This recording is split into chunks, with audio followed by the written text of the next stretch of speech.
عمرك جربت تبني موديل مالي على اكسل ووقفت عند خطوة الحسابات وحسيت ان الدنيا كده وقفت منك؟ تخيل انك خلصت جزء كبير من الموديل المالي بتاعك اللي هو اللايف سايكل كوستنج موديل لنظام السي ار ام. انت فعلا دخلت بيانات قواعد البيزنس ودلوقتي وصلت لاخر واهم خطوة انك تبني الحسابات. فيلا نكمل الموديل بتاعنا. افتح الملف معايا وقف على شيت البيزنس رولز. هتلاحظ الافتراضات اللي كنا جهزناها قبل كده موجودة هنا. ولو رجعنا لشيت الموديل هتلاقي اننا ربطنا او لينكد بعض الخلايا بمعلومات من شيت البيزنس رولز.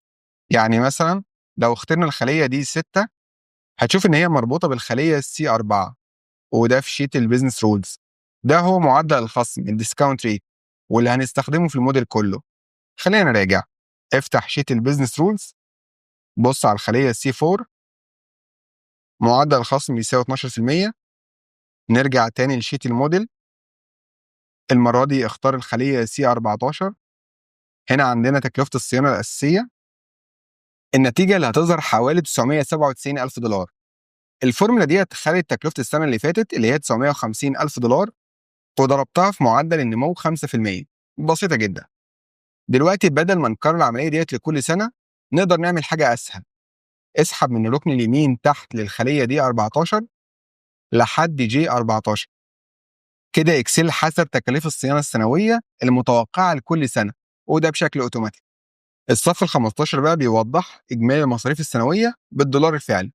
لكن اللي محتاجينه هنا هو اننا نقسم الارقام ديت ونحولها لقيمه بالدولار لسنه 2024.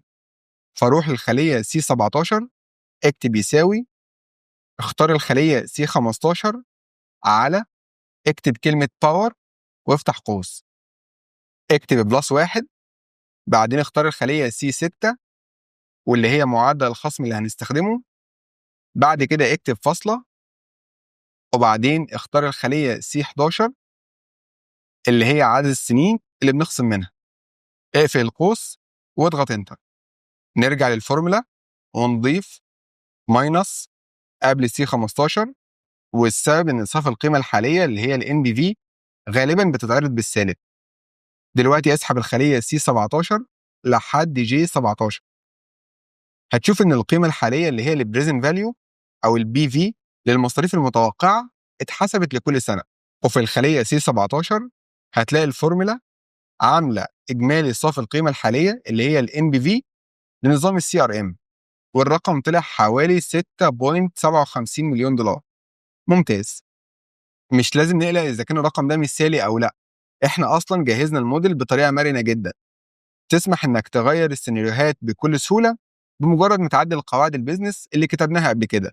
وبكده تكون بنيت موديل مالي قوي ومرن باستخدام اداه بسيطه زي اكسل. لو عايز تتعلم تبني حسابات الموديل المالي بنفسك وتعمل سيناريوهات مختلفه زي المحترفين، اعمل لايك للفيديو وسيب تعليق، وما تنساش تتابعنا علشان تشوف باقي الخطوات الجايه. عمرك اشتغلت على موديل مالي وبعدين المدير قال لك الارقام ديت مش مظبوطه؟ هتعرف الرد الفيديو اللي جاي. سلام.